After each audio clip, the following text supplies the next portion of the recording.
વડોદરામાંથી વધુ એક સમાચાર સામે આવે છે। વડોદરાના વોર્ડ નંબર 12 માં બિસ્માર રસ્તાઓ અને ખાડાઓના સામ્રાજ્યોથી ત્રસ્ત જનતાનો અવાજ ઉઠાવતા કોંગ્રેસ પ્રમુખ રાકેશ ઠાકુરે એક અનોખો પડકાર ફેલાવ્યો છે। તેમણે જણાવ્યું કે જો કોઈ પણ નાગરિક વોર્ડ નંબર 12 માં સળંગ 1 કિલોમીટર લાંબો ખાડા વગરનો સારો રસ્તો બતાવી દેશે તો તેને તેઓ પોતાના ખિસ્સામાંથી ₹1000નું રોકડ ઇનામ આપશે। આ અનોખા વિરોધ પ્રદર્શન દ્વારા તેઓએ પાલિકા તંત્રના સ્માર્ટ સિટીના દાવાઓની પોલ છે તે ખોલી છે। આ પડકાર શહેરમાં ચર્ચાનો વિષય બન્યો છે અને દર્શાવે એ છે કે વાસ્તવિકતામાં રસ્તાઓ ચાલવા લાયક પણ રહ્યા કે નથી। બિસ્માર રસ્તા મુદ્દે કોંગ્રેસનું અનોખું વિરોધ પ્રદર્શન જોવા મળ્યું છે। સારો રસ્તો શોધો ઇનામ જીતો અભિયાન છે તે જોવા મળી રહ્યું છે।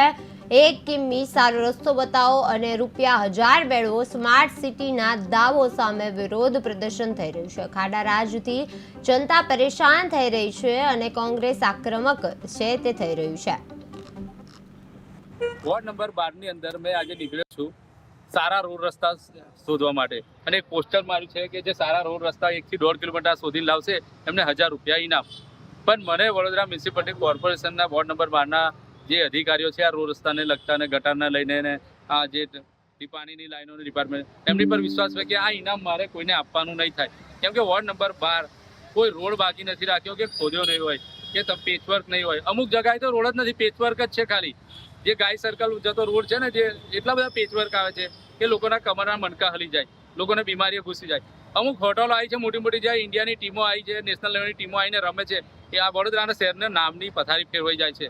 તો બી એ ખાડા એમની હોટલોની બહાર એવા ને એવા હોય છે। વિચાર કરવા જેવી વાત છે કે ક્યારે સુધરશે આ તંત્ર।